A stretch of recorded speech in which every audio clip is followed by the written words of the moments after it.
What would happen if Russia went to war with Ukraine? Just a few weeks into 2022, intensive Russian strikes on Ukraine are more likely than ever.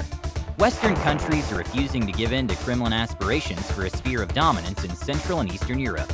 United States and UK have ordered partial withdrawals of their officials from Ukrainian embassies, amid mounting fears of a possible Russian invasion of the former Soviet republic. But what would happen if Russians actually went to war with Ukraine? Watch the video till the end to know how it will impact the world. Russia and Ukraine are two of the largest countries in Europe. Both these neighboring countries were part of the 15 Soviet republics that made up the USSR. After the Soviet Union collapsed in 1991, Ukraine became an independent country and distanced itself from Russia. Since the collapse of the USSR, Russia has attempted to force its will on its neighbors, and even the entire world. Russia invaded and annexed the Crimean Peninsula in March 2014, following months of anti-government protests in Ukraine that saw a Kremlin-friendly leader fall from power. Pro-Russian separatists began gaining territory in eastern Ukraine's Donetsk and Luhansk regions a month later.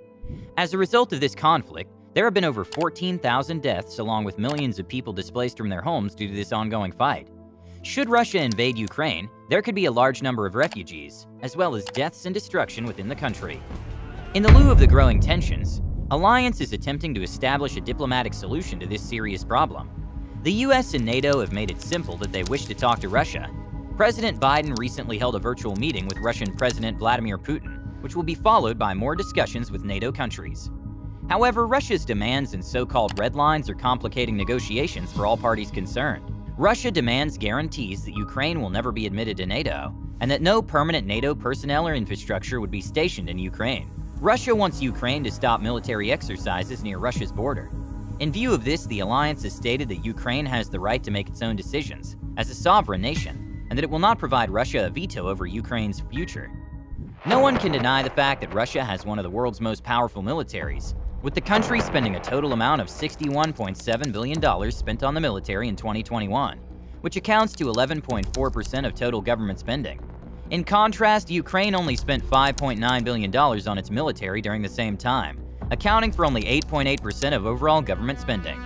Moscow has already placed equipment such as Iskander short-range ballistic missile systems, rocket launch systems, combat tanks, and towed artillery within striking distance of Ukraine. According to Western intelligence, Russia already has around 130,000 troops on the Ukrainian border, as well as tanks and artillery. The force is expected to grow to 175,000 troops in a few days. There's no doubt that Russia could simply launch an attack on Ukraine with combinations of aggressive cyber or physical sabotage, assassinations, air rocket strikes on Ukrainian military, limited military incursions, or a full-scale land invasion. A number of countries have rushed to Ukraine's help by sending military weaponry, including Estonian Javelin anti-tank missiles and Latvian and Lithuanian Stinger anti-aircraft missiles. Kiev is also using Bayraktar drones built in Turkey for the purpose of reconnaissance. Ukraine also received a second shipment of weaponry from the United States as part of President Joe Biden's $200 million defense plan. In order to avoid a third world war, the Biden administration has attempted to rally NATO allies and Europe as a whole behind a deterrence strategy that includes continued diplomacy, military assistance to Kiev, military reinforcement to NATO's eastern flank members, and threats of significantly harsher sanctions than those imposed on Russia since its invasion of Ukraine and annexation of Crimea in 2014. The US and its allies are considered imposing full blocking sanctions against Russia, which would include an asset freeze and a restriction on all dealings with the country. Normally, while imposing sanctions on a country, the impact on the economies of the United States and its allies is always kept in mind. But policies geared at stopping a Russian invasion or annexation of land will need a higher tolerance for those consequences. On the potential war front, United States already has approximately 70,000 troops stationed in Europe on a permanent basis. Furthermore, 7,000 additional soldiers are being deployed to the continent on a rotational basis as part of NATO's Atlantic Resolve support mission. As part of such rotations, equipment landed at port in Poland on Friday includes dozens of Stryker armored vehicles. This looming conflict is also posing a big problem for Europe. Foreign ministers from the European Union agreed at a meeting in mid-December that any additional military intervention by Russia against Ukraine would have far-reaching effects throughout Europe. As one of the world's top energy producers, Russia exports over 5 million barrels of oil each day. Russia also provides approximately a third of Europe's natural gas, and the United States has long opposed Europe's reliance on Russian energy resources due to security concerns. There's also a Nord Stream pipeline that transports Russian gas to Europe, but it passes via Ukraine, so consequently, if Russia attacks Ukraine, the energy flows would be disrupted, and infrastructure damage to numerous other European nations. The very unpredictable nature of Russia's threat to Ukraine has also caused financial markets to tremble.